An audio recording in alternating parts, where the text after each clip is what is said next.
살펴보도록 하겠습니다. 출애굽기 제30장 기도자에게는 좋은 향기가 난다라는 제목으로 말씀 나눠보도록 하겠습니다. 기도자에게는 좋은 향기가 난다. 출애굽기 30장은 5가지 단락으로 나눠져 있습니다.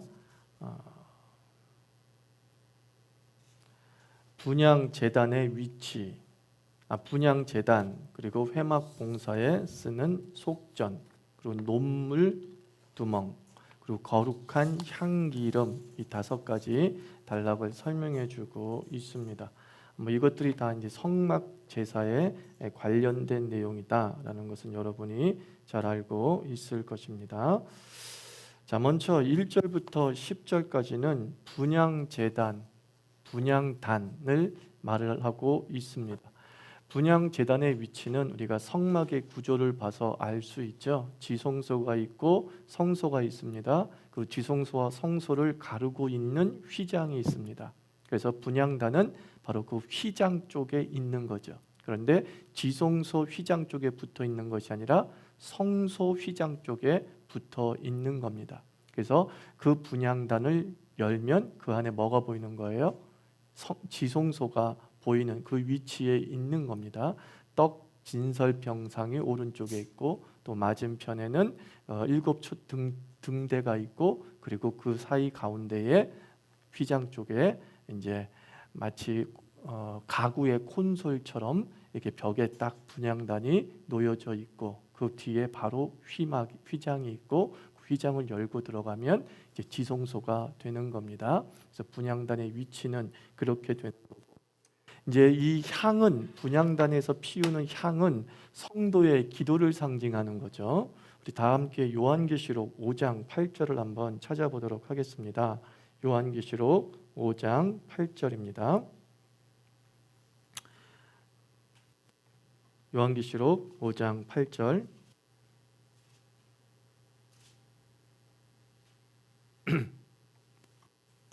자, 다 같이 읽습니다. 시작. 그 두루마리를 취하심에 네 생물과 24상노들이 그 어린 양 앞에 엎드려 각각 검고와 향이 가득한 금대접을 가졌으니 이 향은 성도의 기도들이라. 자, 향이 뭐를 상징하고 있어요? 성도의 기도다라고 말씀하고 있습니다.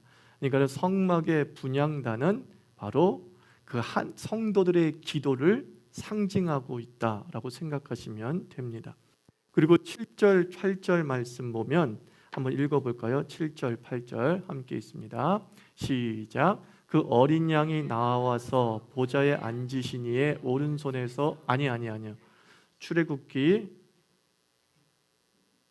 30장 7절, 8절 말씀 한번 봅니다. 같이 읽습니다. 시작.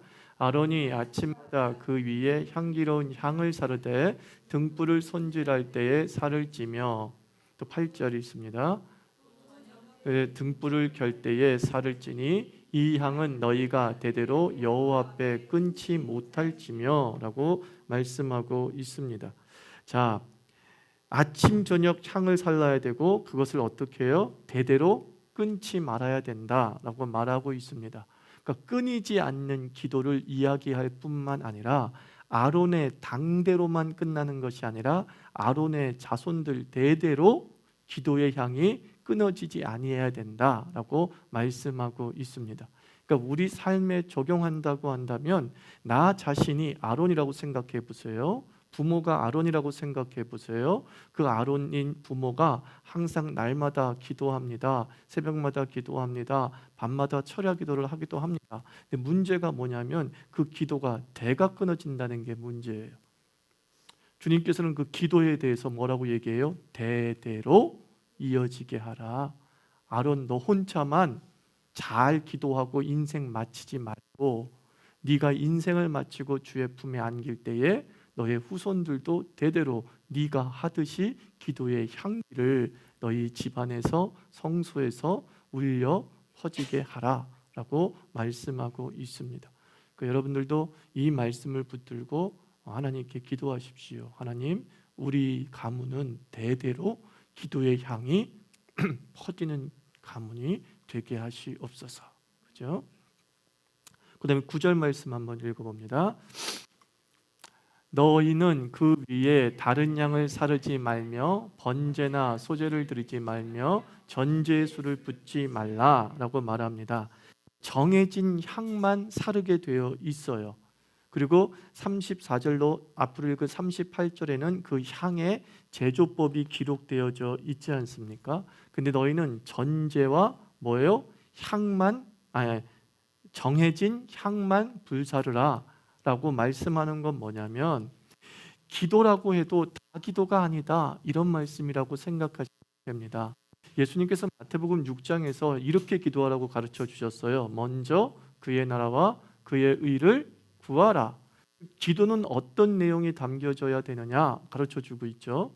또 야고보 사도는 에서 뭐라고 얘기하냐면, 너희가 기도를 하되 정욕으로 잘못 쓰려고 구한다 그런 말을 했습니다.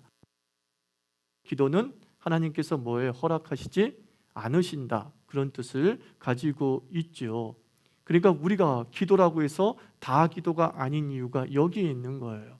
그래서 정해진 향을 불사르라, 계시적 기도를 드리라 이렇게 해석할 수 있습니다. 계시적 기도를 드리라, 말씀과 기도가 병행해야 하는 이유가 여기에 있는 거예요. 하나님의 말씀에 근거해서 기도를 드릴 때 그 기도가 비로소 하나님이 정하신 향기가 되는 것이지, 내 마음속에 마음대로 기도한다고 해서 그것이 하나님이 흠양받을 만한 향기가 되는 것은 아님을 이 제사법에서 가르쳐주고 있습니다. 그러니까 우리의 기도는 어떤 기도가 되어야 된다고요? 계시적 기도가 되어야 된다. 계시적 기도가 되려면 말씀과 병행하면서 기도해야 되는 거예요. 그래서 저는 이런 계시적 기도를 수학적 분할로 이렇게 한번 재해석해 보겠습니다. 1대5 법칙으로 기도하라. 저는 이렇게 얘기합니다. 여러분이 만약 1시간을 기도하면 10분은 성경 읽고 50분 기도하라 그런 말입니다.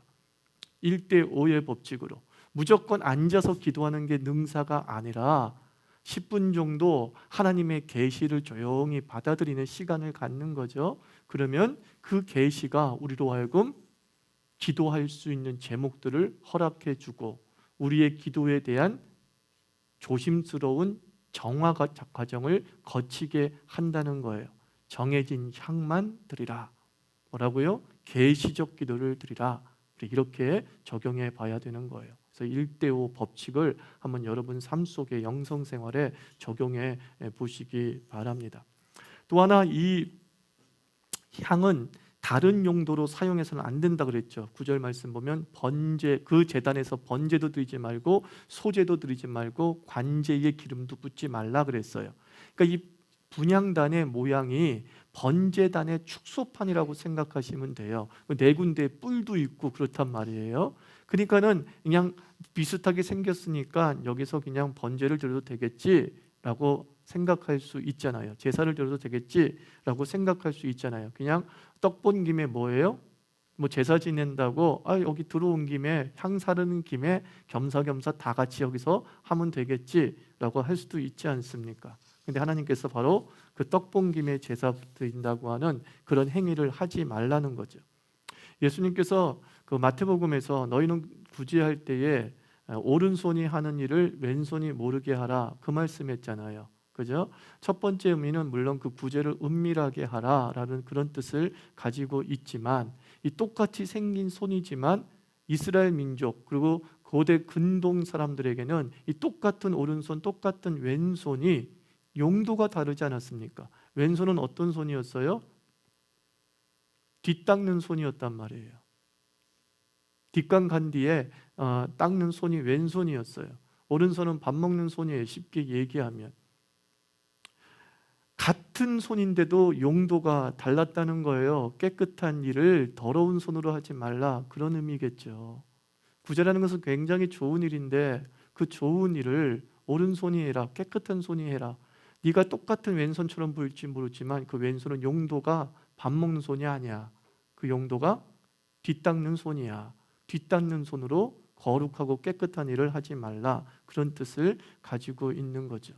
여러분들이 하나님을 섬길 때에 그렇게 섬길 때가 있어요. 이제 옛날에 우리 한국 교회는 하나님의 것이, 교회 것은 다 하나님의 것이라고 해서 굉장히 귀하게 여겼습니다. 그래서 저희 어머니도 뭐 봉사일을 한다, 뭐 한다 그러면은 집에 있는 반찬거리를 가지고 오거나 집에 있는 그 조미료를 가지고 와서 교회 음식을 할 수 있잖아요. 근데 절대 그러지 않았어요. 교회 음식을 하는 조미료는 따로 항상 준비되었어요. 우리는 어떤 생각이 들어요? 아, 그거 아깝지 않아요? 그래서 이왕 쓰는 건데 집에 있는 거 쓰고 저걸로 써도 되잖아요.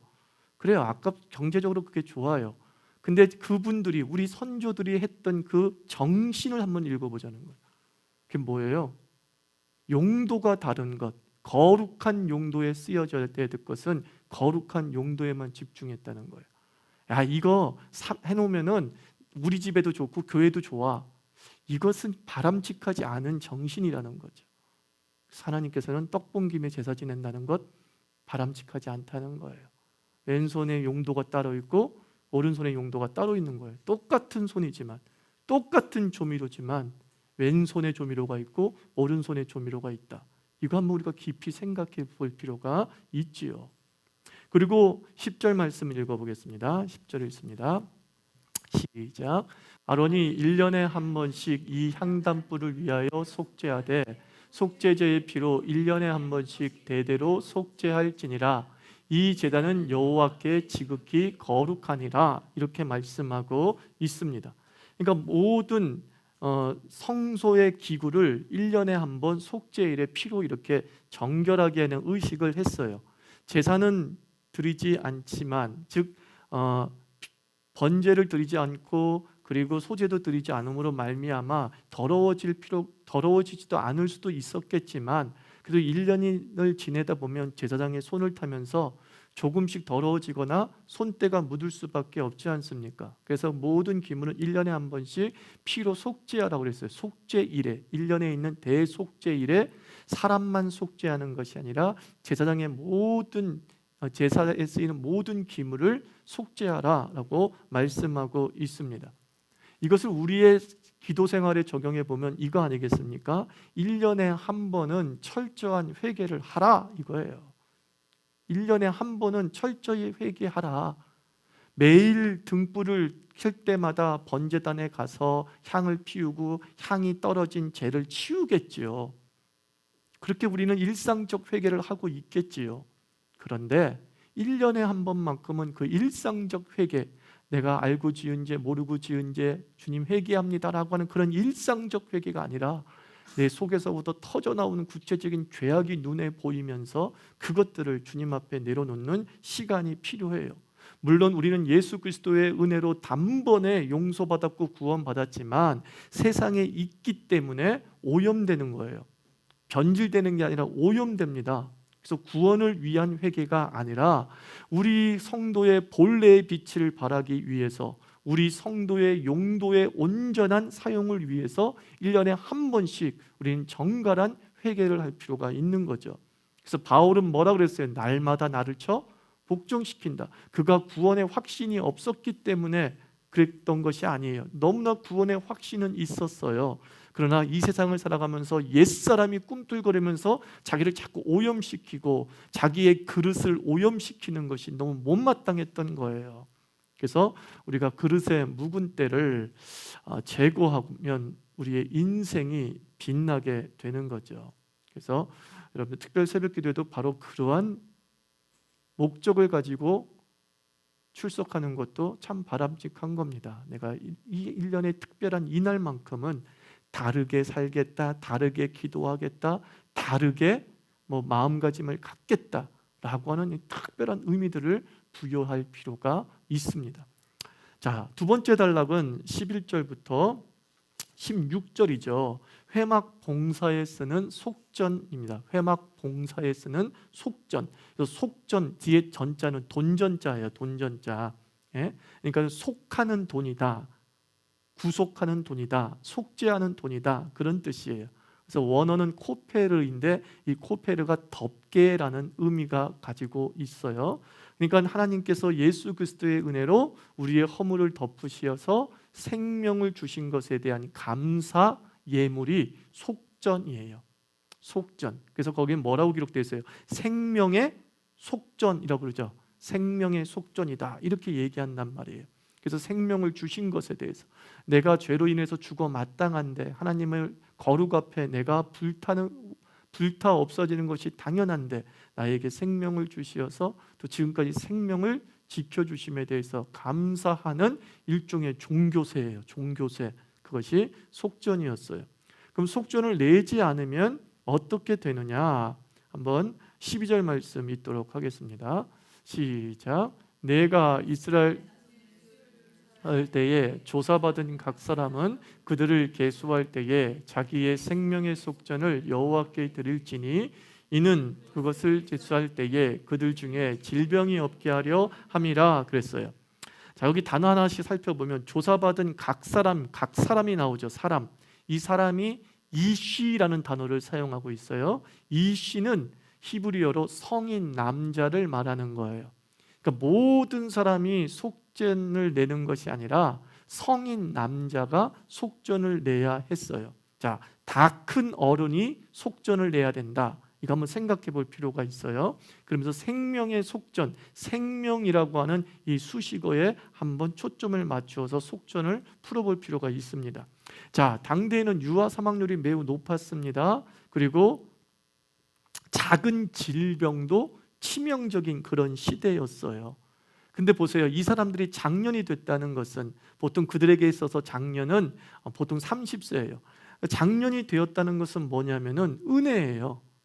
그들이 높은 유아 사망률과 잦은 질병의 위협을 넘어서서 몇 세까지 살았다는 거예요. 30세 때까지 살았다는 거예요. 30대 때까지 살면 50, 60까지도 살 수 있어요. 살 수 있어요. 근데 바로 자기들이 어른들이 내야 된다는 것은 바로 이 주님께서 나로 하여금 높은 유아 사망률의 위험과 그리고 치명적인 질병으로부터 지켜주시어서 지금까지 살게 해주심에 대해서 감사합니다 라고 드리는 헌금이에요. 헌금. 근데 이런 온갖 질병을 내서 지켜주심에 감사하지 않고 이 속전을 내지 않으면 성경은 뭐라고 얘기하느냐? 출애굽기 다시 읽어봅니다.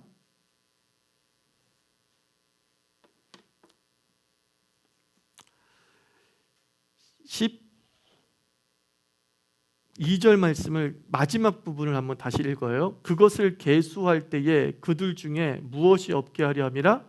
질병이 없게 하려 함이라 라고 말하고 있어요.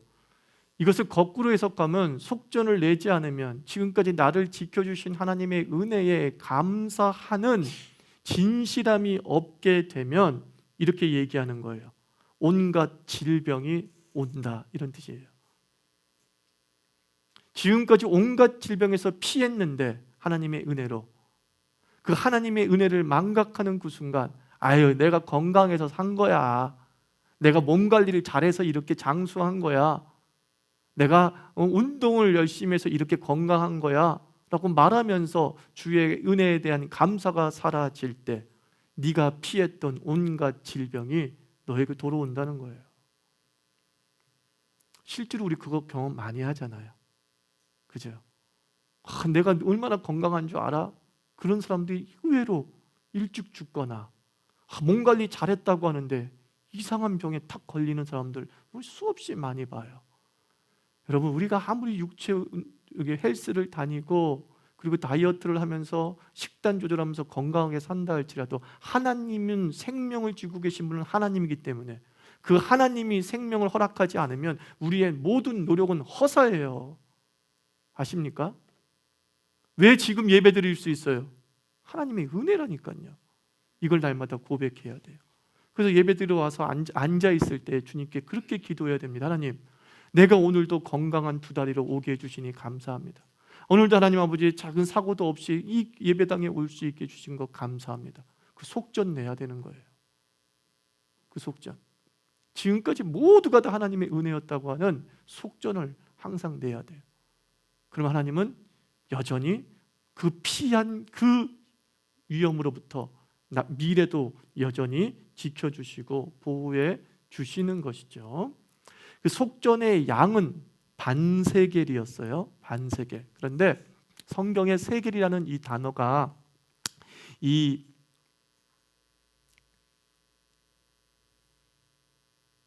통화 표시가 달라요. 일반 세겔이 있고 성소 세겔이 있고 궁전 세겔이 있어요. 궁전 세겔이 제일 양이 많아. 그리고 두 번째로 많은 게 일반 세겔이야. 일반 세겔이 약 1kg야. 약 1kg. 그렇게 생각하시면 돼요.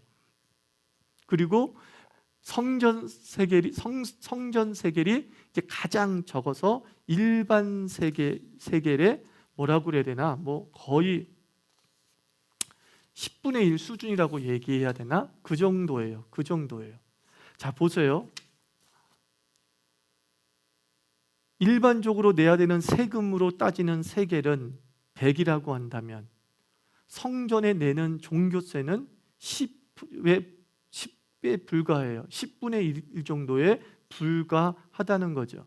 그러니까 하나님께서는 이 광야에 머물고 있는 이스라엘 백성들이 얼마나 열악한 환경에 있다는 것을 아시는 거예요.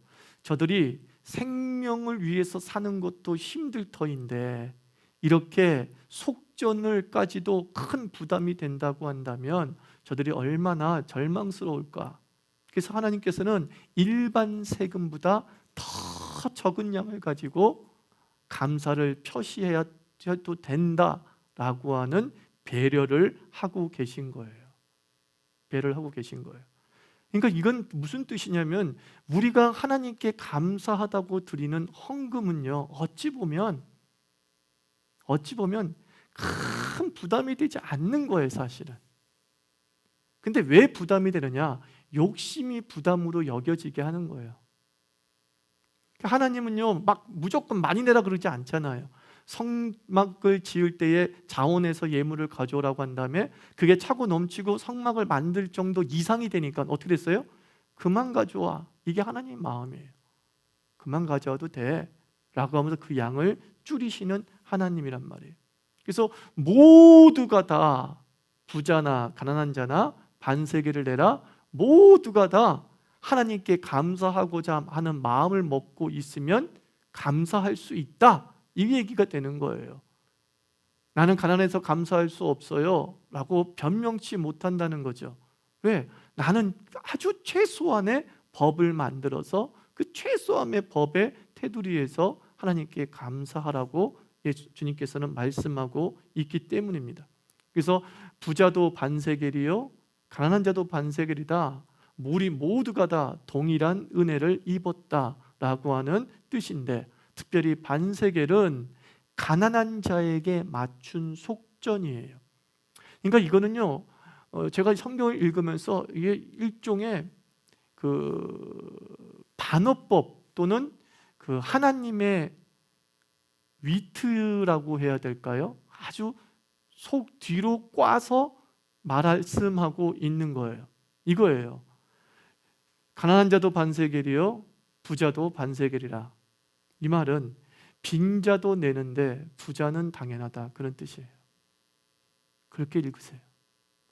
빈자도 내는데 부자는 당연하다. 우리 이때까지 그 부분을 생각 못 하잖아요. 그죠? 우리는 헌금의 절대량을 가지고 따지잖아요. 헌금의 절대량. 근데 헌금은 상대량인 거예요. 왜냐하면 10원이라고 하는 헌금은 어떤 이에게는 1억 분의 1이지만 어떤 이에게는 전 재산이었다라고 성경은 말씀하고 있잖아요. 그죠? 그래서 하나님은 상대적으로 그 사람의 헌금의 가치를 평가하신 거예요. 절대적으로 평가한 게 아니라. 이것은 무엇과 똑같냐면 어떤 큰 교회 목사님들은 막 새벽 기도에 5,000명, 3,000명 참석한다고 되게 자랑해요. 그 얘기를 듣고 있으면은 작은 교회 목사님들이나 성도들은 우리는 10명밖에 안 나오는데 이렇게 고개를 숙여요. 근데 보세요, 여러분들. 100명 교회에서 10명 나오면 몇 %예요? 예? 10%예요. 10,000명 교회에서 3만 명 출석 교회에서 매일 1,000명 나와. 그럼 몇 %예요? 하여튼 계산만 나오면 다들 고개를 절레 3%, 4% 이렇게 되는 거죠. 그죠? 그러니까는 비율로 따지면 어느 교회가 더 많이 새벽기도 드리는 거예요? 100명 교회가 더 많이 드리는 거죠. 하나님 그렇게 평가하신다는 거예요. 그래서 우리 자유교회 따라하세요. 빈자도 내는데 부자는 당연. 이렇게 해석을 해야 되는 거예요. 그래야지 헌금이 다른 사람에게 상처를 주지 않게 되는 거죠. 그죠? 그리고 많고 적음의 은혜의 양이 달라지는 것은 아니라는 거죠. 그죠? 우리가 하나님의 은혜는 내 어떤 값을 치더라도 사실 치를 수가 없는 거예요. 그렇기 때문에 하나님은 아양 최저치를 정해서 마음만 보여 이렇게 한 거예요. 마음만 보여도 내가 너한테 충분히 네 마음을 읽고 받아들인다, 이 말씀을 하는 거죠. 여러분들 마음이라도 보이십시오. 뭐 고개를 푹 숙이고 있어요. 어려운 말도 아닌데 마음이라도 좀 보이십시오. 내가 그 하나님의 은혜를 너무 감사한다는 마음이 담겨져 있는 그 어떤 속전을 날마다 우리가 드리면서 살아야 되는 거예요.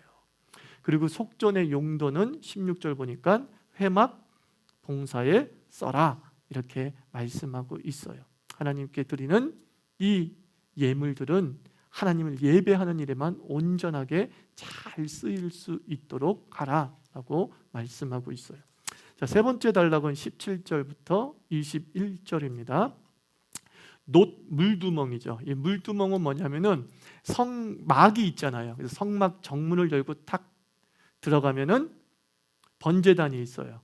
그리고 난 다음에 그 번제단을 통과해서 이렇게 성소가 나오죠. 그 성소 앞에 이렇게 노수로 만든 세숫대야가 있는 거예요. 한마디로 세면대가 있는 거예요. 그래서 그 세면대에서 어떻게 하는 거예요? 손을 반드시 씻고, 그죠? 발도 씻으면서 너를 깨끗하게 하라 그랬어요. 일종의 정결례가 시행되어지는 곳이 물두멍이라고 하는 장소였어요. 자, 그러니까 보세요. 순서를 보십시오. 성소에 들어가서 하나님을 만나기 전에 어떻게 해야 돼요? 그죠? 기도하는 분향단에 들어가기 전에 말씀을 상징하는 진설병에 가기 전에 너는 반드시 손을 씻고 그 분향을 할 것이요 성소에 진설병을 드려야 된다 이렇게 말씀하고 있어요. 그러니까 제사를 통해서 깨끗해지는 것이 아니라 깨끗한 자가 제사를 드릴 수 있어요. 그건 지난번에도 말씀드린 적이 있죠. 우리를 깨끗게 하신 예수의 물과 피를 물두멍이 예표한다고 하죠. 그죠? 예수 그리스도의 물과 피로 다 흘려주신 그 보혈의 능력으로 우리가 깨끗함을 입잖아요. 그래서 요한복음 4장에서 예수님께서 너희는 예배할 때에 신령과 진리로 예배하라 그랬어요. 그래서 신령은 성령님을 말하는 거고, 그리고 진리는 예수님을 말씀하고 있는 겁니다. 그러니까 너희는 신령과 진리로서 예배하게 된다 그런 뜻이에요. 신령과 진리를 통과해서 예배하게 된다, 하나님 앞에 서게 된다 이렇게 말씀드리고 있습니다. 그러니까 여러분들이 예배당에 와서 깨끗해지면 안 돼요. 예배당은 깨끗해진 자가 들어오는 곳이에요. 예수 그리스도의 구원의 확신을 가지고 예수 그리스도의 구원의 은혜를 가지고 온 자가 드려지는 예배라고 생각하시면 되지, 내가 이 예배를 드리면서 내가 깨끗하게 용서함을 받아야지 라고 하는 어떤 시간적 과정을 갖고 설명한다면은 맞지는 않다라는 거예요.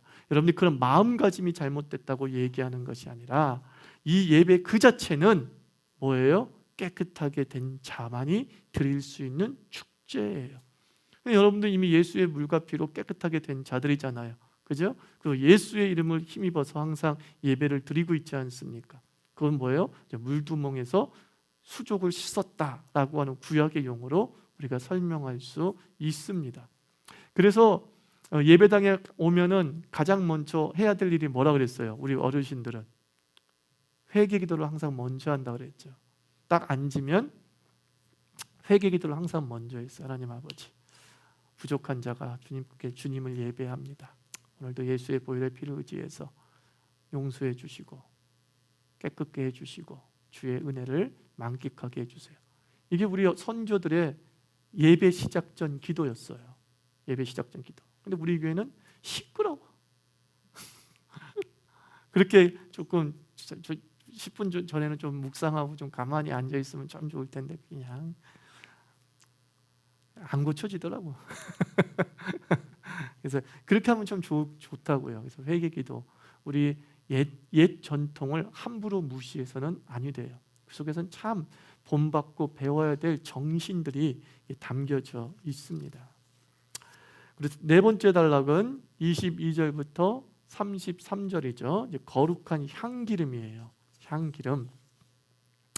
관유라고 하죠. 관유. 이게 붓는 기름, 어노인팅 오일을 이야기하는 그 기름을 만들라는 건데, 하나님의 성소에서 쓰던 물건이나 또 사람을 성별하는 데에 이 거룩한 향기름을 사용했어요. 그래서 모든 성소의 기구에 발라서 어떻게 하라 했어요? 거룩하게 하라라고 말씀하고 있습니다. 자, 그런데 거룩한 성소 기구에 바르기도 하지만 30절 말씀 읽어볼까요? 시작. 너는 아론과 그의 아들 그들을 거룩하게 하고 그들이 내게 제사장 행하게 하라. 뭐예요? 제사장을 구별하여 세울 때에도 제사장에게 그 기름을 발라 성별하라 라고 말씀하고 있어요. 자, 이게 다시 봅니다. 이 거룩한 향기름, 그죠? 특별하게 제조하는 향기름, 유일한 그 향기름은 어디에만 쓴다고요? 성소 기구, 그리고 제사장을 성별하여 세울 때에 바른다 그랬습니다. 그래서 이 거룩한 목적 외에는 어떻게 했어요? 사용하지 말라 그랬단 말이에요. 32절 33절 읽습니다. 시작. 사람의 몸에 붓지 말며 이 방법대로 이와 같은 것을 만들지 말라. 이는 거룩하니 너희는 거룩히 여기라. 33절. 이와 같은 것을 만드는 모든 자와 이것을 타인에게 붓는 모든 자는 그 백성 중에서 끊어지리라. 이렇게 말씀하고 있어요. 자, 사람의 몸에 붓지 말며, 이건 뭐냐면 치장의 목적으로 사용하지 말라는 거예요. 거룩한 향기름이니까 그 향이 매우 독특했어요. 요즘 말로 얘기하면 막 샤넬 넘버 5야. 그죠? 아주 독특한 향, 그리고 좀 비싼 향수일 수 있겠지요. 그래서 그 고대 근동의 사람들은 이렇게 목욕을 할 수 없는 건조한 지역이기 때문에 물이 귀해서 유목민들은 특히 목욕을 할 수 없어서 그 목욕을 할 수 없는 자들이 이렇게 향수를 발라서 몸의 냄새를 커버하지 않았습니까? 그 유럽에서 향수가 발전한 이유도 그거잖아요. 그죠? 목욕 문화가 제대로 발전되지 않은 그 유럽에서 그 몸의 냄새를 없애기 위해서 향수, 강한 향수를 만들어서 그것을 덮었던 거죠.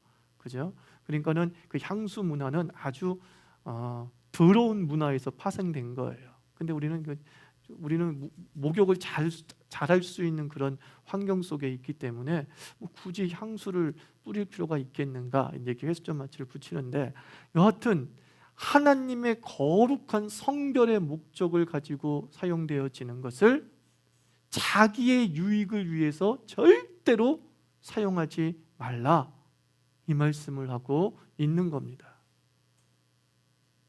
그러면 어떻게 돼요? 33절 끊어지리라. 이게 무슨 뜻이냐면 죽을 것이다, 사형시켜라, 그 얘기를 하고 있는 거예요.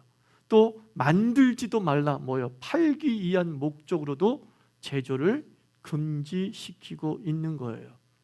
또 타인에게 붓는 자, 이 타인은 뭐냐면 무자격자라는 의미예요. 무자격자에게도 함부로 기름을 불러 기름을 발라 성별하지 말라, 이거죠. 목사들에게 적용한다고 한다면은 그냥 아무나 목사로 안수해서 세우지 말라, 그걸 얘기하는 거예요. 일정한 자격을 갖춘 것이 확인되어진 자에게만 성별하여 기름을 발라 세우라, 이렇게 말씀하고 있어요. 그래서 우리가 하나님의 것이라고 생각되어지고, 그리고 명백하게 이것은 하나님이 거룩한 용도로만 사용하려고 하시는 거야 라는 것에 대해서 일제 사적인 용도로 사용하지 않도록 조심하라, 그 얘기를 하고 있는 거죠. 그래서 구약의 이 정신은 지금까지도 여전히 유효하다라는 것을 우리에게 가르쳐주고 있어요.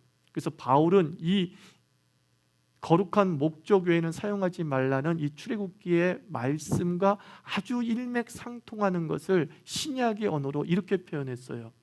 경건을 자기 이익의 재료로 삼는 자들을 삼가라 그랬어요. 경건, 아주 하나님께 예배드리는 아주 좋은 자세, 그리고 형식들이 있지 않습니까? 근데 그 형식을 가지고 자기 욕심 채우고 자기 명예 올리고 자기의 어떤 그 주머니를 든든하게 하는 이들이 있었다는 거예요. 그들을 삼가라, 이렇게 말씀하고 있지요. 그 다음에 다섯 번째 마지막 단락은 이제 앞서 1절부터 11절까지의 분향단을 만들고 그 분향단에 피울, 향을 만드는 법이 기록이 되어져 있습니다. 향 제조법이 기록이 되어져 있는데, 뭐 만드는 것은 뭐 여러 가지 이제 식물을 넣어서 만들겠죠. 35절 말씀 읽어봅니다. 35절 시작. 그것으로 향을 만들 때 향 만드는 법대로 만들고 그것에 소금을 쳐서 성결하게 하고 그랬어요. 자, 향 만드는 법대로 만들라 그랬어요. 이것을 직역하면 이런 뜻이래요. 저도 오늘 처음 알았는데, 직역하면 향 제조자의 작품인 향으로, 이렇게 되세요. 향 제조자, 향을 만드는 사람의 작품으로 향을 드리라, 이렇게 얘기하는 거죠. 요즘 말로 얘기하면 향수 전문가가 만들게 하라, 그런 뜻이에요. 이 향은 아무나 만드는 게 아니야. 이 재료가 이렇게 딱 정해져 있다 그래가지고 이 재료 내가 마음대로 만들어서 넣으면 되겠지. 왜? 그 재료가 레시피가 나와 있으니까 이 레시피대로 하면 되겠지. 근데 하나님은 레시피는 얘기해 줬지만, 그러나 향수 전문가가 그 레시피대로 만들어야 된다. 향 전문가가 있었어요. 성막 전문가도 세웠죠. 하나님이 부살렐과 오홀리압과 같은 성막 전문가를 세웠단 말이에요.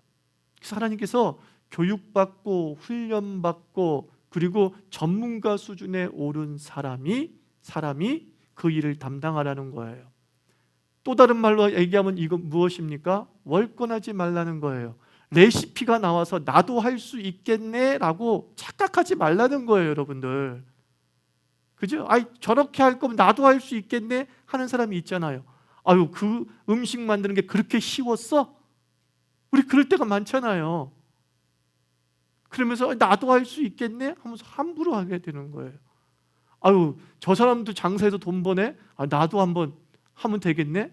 그렇지 않아요. 그 사람이 그 잘 되기 전까지 전문가의 수준에 오를 정도의 피나는 노력과 훈련과 그리고 실패와 시행착오의 결과를 거쳤다는 것을 완전히 무시해버리고, 그 사람이 레시피를 딱 말해주니까 아, 저렇게 하면 되는 거지 뭐, 착각하지 말라는 거예요. 착각하지 말라는 거예요. 그래서 우리는 각자의 영역을 존중해 줘야 되는 거예요. 참, 저 사람이 저건 잘한다, 나도 저렇게 할 수 있어 생각하지 말라는 거예요. 하나님 얘기합니다. 향 전문 제조자에게 맡긴 향으로, 이렇게 되는 거예요. 향 전문 제조자에게 맡긴 향으로, 이러는 거죠. 그렇죠. 저는 이걸 갖다가 요즘 이렇게 적용을 한번 해봤어요. 우리 교회도 저는 기도 전문가가 있다고 봐요. 다 기도하는데 기도 전문가가 있어.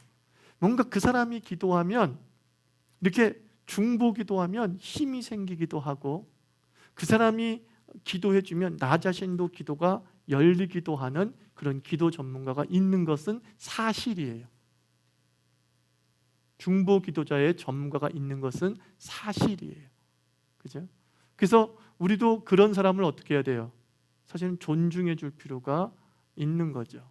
있는 거죠. 그래서 저는 목사님 하천원 목사를 자유교회 목회자로 하나님께서 세우셨다. 그럼 뭐냐면 일단 전문가로 세운 거잖아요.